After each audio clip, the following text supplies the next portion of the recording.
as we mentioned, tonight is, of course, the season opener for the 2024 NFL season, and we have a rematch of the AFC Championship game from last year between the Kansas City Chiefs and the Baltimore Ravens. Obviously, last year, it was the Chiefs coming out on top in what was a bit of a defensive matchup, but I do feel like there is a strong possibility that we could see this game sort of go in a different direction in terms of both teams having a little bit more firepower offensively and both teams losing some key players on the defensive side of the ball. We'll start with, of course, the reigning champion Kansas City Chiefs. They last year were doubted for a lot of the season because of the fact that their offense lacked that dynamicism that we saw for many years with Tyreek Hill and Travis Kelce. Last year, Kelce was a little bit more limited during the regular season, whether it was him just trying to save himself for the playoffs. And I also think that a very real part of it was the fact that he is now older. It was his age 34 season last year. It looked like he maybe lost half a step. Now,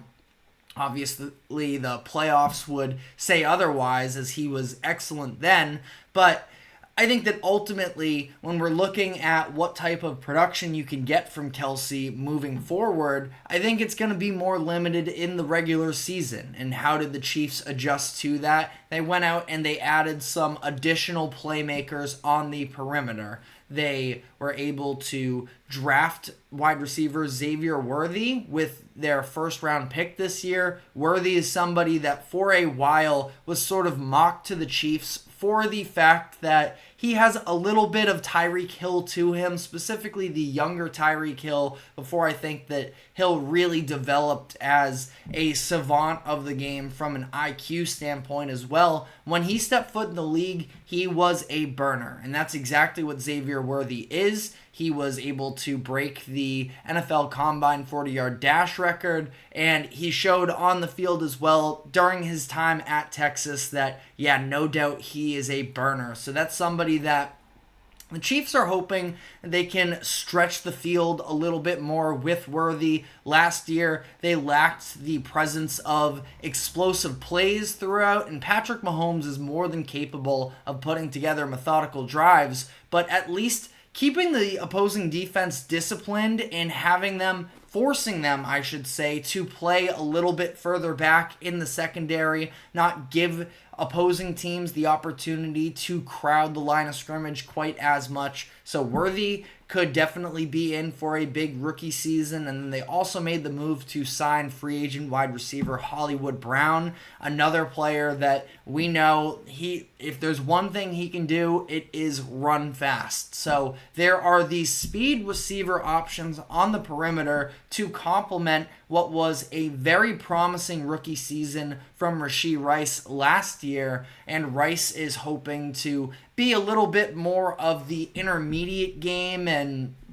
be able to, just be the more reliable hands and be in the right places receiver. Plus they have these extra weapons on the outside to be able to, provide different types of looks for the Chiefs is going to be massive. This could be a year that we see the Chiefs lean more heavily into the run game as well. Isaiah Pacheco has been very impressive since really coming along with the Chiefs. One of the more fun running backs in the league, in my opinion. So again, the Chiefs, I do think, should take a step forward this year. Last year, reached new lows in terms of relative speaking here. New lows for the Chiefs offense is not the lows of other NFL teams, but in terms of scoring offense, it was the first time I believe they were outside of the top 10 during the Patrick Mahomes tenure in Kansas City. So ultimately, I think we'll see some steps forward there. On the Ravens side, it's more about just adding that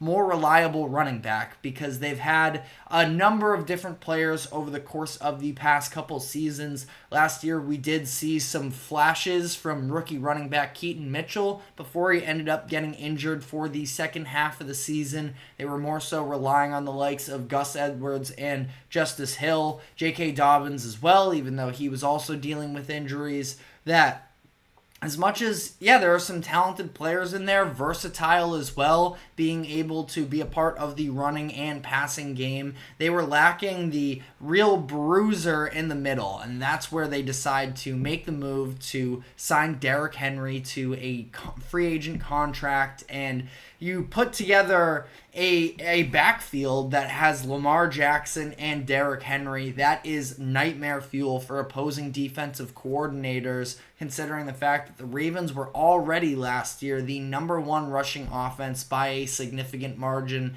and it only got more difficult.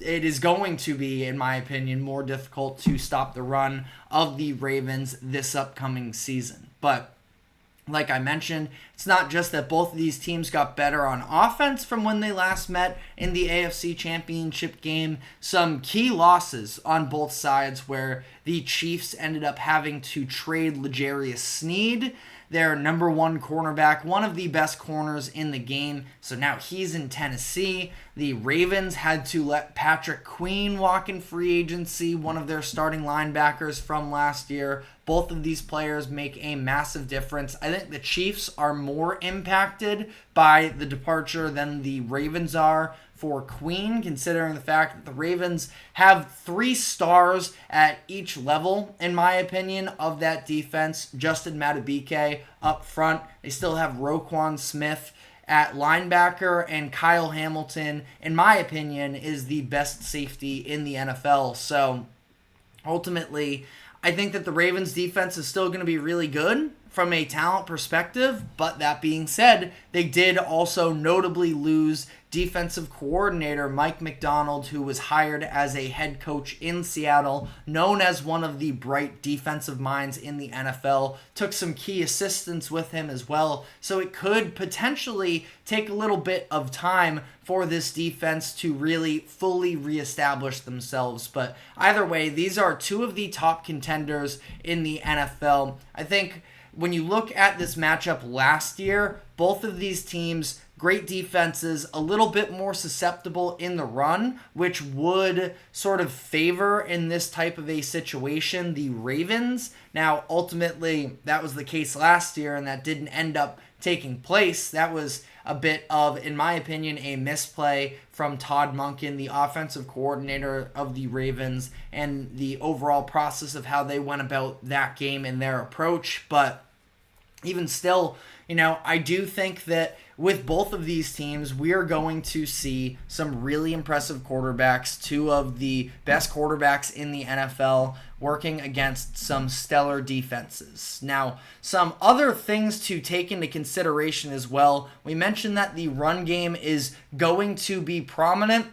And I think that one of the biggest things for me, and especially when we are looking at the Chiefs who are hoping to three-peat this season, is they have one sort of key change on the offensive line. That is that their second-round pick from this past season, Kingsley Suamataia, he is now the starting left tackle for Patrick Mahomes and this Chiefs team, which obviously, you talk about Mahomes, the Chiefs need to do everything they possibly can to protect him. He's more than fine at improvising and keeping himself safe as well, but now knowing that you have a rookie blindside tackle for Mahomes, that is going to be a really big deal. Everybody's eyes are on Xavier Worthy for the Chiefs coming from the 2024 draft class, but Suamataia is going to be the most important rookie for the Chiefs, hand down in my opinion, because they already have other options as pass catchers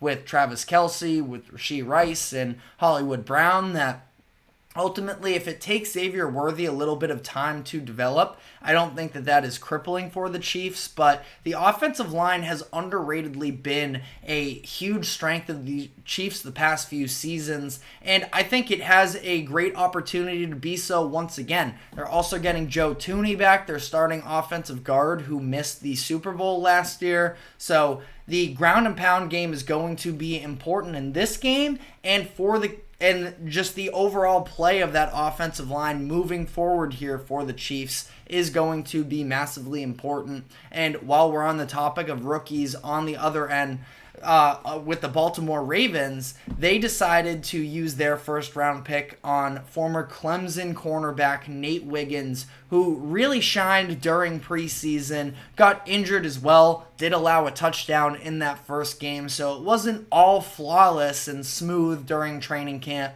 but Nate Wiggins took a massive leap from the 2022 to 2023 season while at Clemson, and now he's hoping to take that leap once again to be a star corner with the Ravens. Now, they already have Marlon Humphrey, so it's not like I'm anticipating Wiggins to have to match up against opposing teams' number ones every single game, but he is going to have his footprints on this upcoming season, or at least that is the hope for the Ravens, because if not, I'm not going to say things get dicey for them just yet, but I think that Wiggins could have a very impactful roles for the Ravens this upcoming season. Now, really quickly here, just looking at some of the lines, the Chiefs are favored by 3 in this game, according to ESPN Bet. The total is 46.5.